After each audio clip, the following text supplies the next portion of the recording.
buy the car from? Why does it still have like the cage and everything in the back? A disabled veteran gets pulled over for nothing more than driving a legally converted ex-police car. The flashing lights were removed and everything about the vehicle was legit, but the officer fixated on the cage and light bar, digging for something to justify the stop. When the officer demanded ID, the veteran stood firm and said, "There is no crime, no violation being committed," but the cop was desperate to turn a routine stop into a fishing expedition. Watch how this man defends his rights.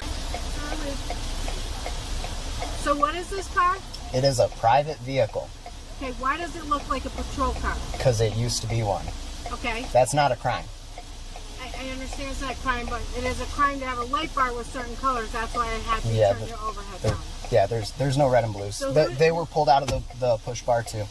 I'm sorry, what? They were pulled out of the push bar too. Okay.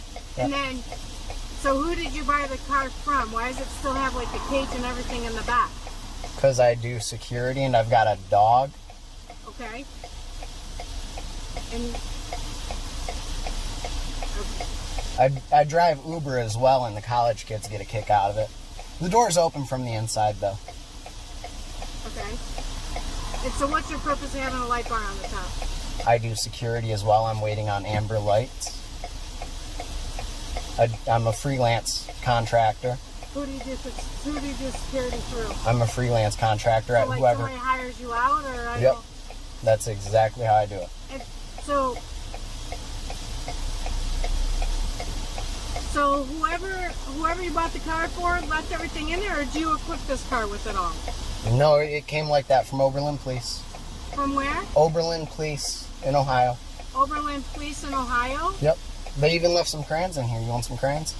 I'm sorry? They left some crayons. You want some crayons? I got. There's no reason for you to be a smartass with me, sir. I've been trying to get rid of them. I'm serious. You want some crayons? You got kids? I can even show them to you. I got tons of them. How do you spell it? Oberlin.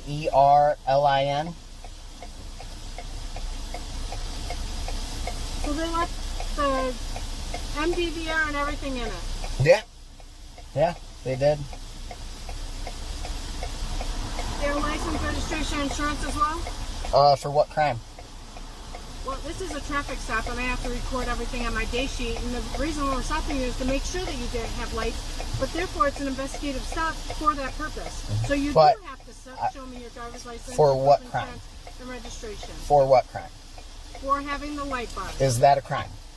Once I found that it's not the red and blue lights, it's not a crime, but So, I still have a traffic stop. lawfully, I know my rights. Okay. I do not have to present ID if there's no crime committed. But I am doing an investigation to investigate that those are not the lights. There are not blue lights. You saw that. Okay, you have to provide that you have insurance for this vehicle to be on the roadway. If there has been a crime committed, I have to provide this.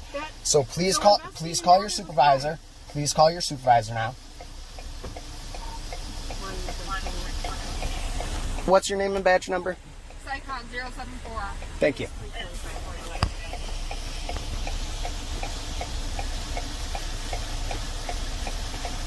And what's your name and badge number, ma'am? I'll give you a business card for that one, sir. Okay. That's not how the law states it, but I'll take a business card. It's Officer Drawer, badge 184, as you can see on my name tag. Thank you. As well as I'll provide you. Yeah, I appreciate that. A business card as well. I appreciate that. 21, we're on here on just in front of the graduate hotel.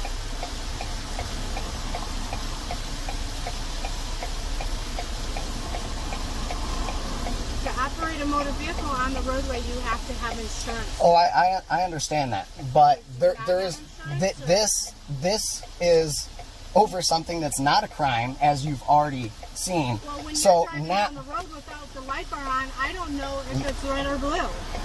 you already saw it's not red and blue. Therefore, no crime. That's why I stopped you. No crime has been committed. Is for that to determine that it is not. And you've determined that it is not, so no crime has been committed.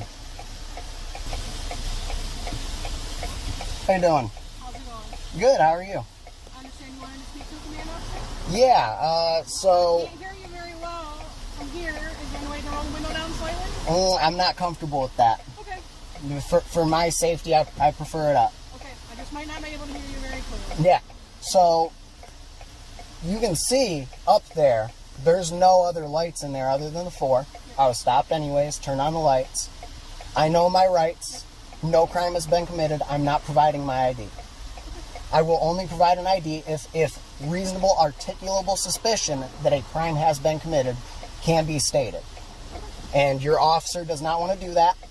So it's harassment. I am a disabled veteran. I know my rights. I know the law. I know the Constitution. And it's officers like that I withdrew my support from you guys. And I get there's good ones out there. I'm friends with a few of them myself. But that's not okay. You know, there's no crime committed. I should have already been released. I appreciate that. You have a good night. Is there anything else I can do for you? There is not. I hope that your officers get some better training, because that's not okay. It's a violation of my rights. It's ultimately a violation of the law. And I'm not okay with that. I swore an oath to the Constitution. It's an insult to me. All right, you're all set, sir. You have a good night, ma'am. Frustrated by the veteran's knowledge of the law, the officer had no choice but to let him go. Under Rodriguez v. United States, cops can't extend a traffic stop beyond its original purpose without a valid reason. But here, there was no crime, no flashing lights, no violation, nothing to justify prolonging the stop. Yet the officer kept pushing, desperate to make something out of nothing. When the supervisor finally arrived, the veteran calmly stood his ground one last time, and he made it clear he respects good officers but won't stand by those who abuse their badge. In the end, the officer walked away, completely outmatched by a man who knew his rights better than he did.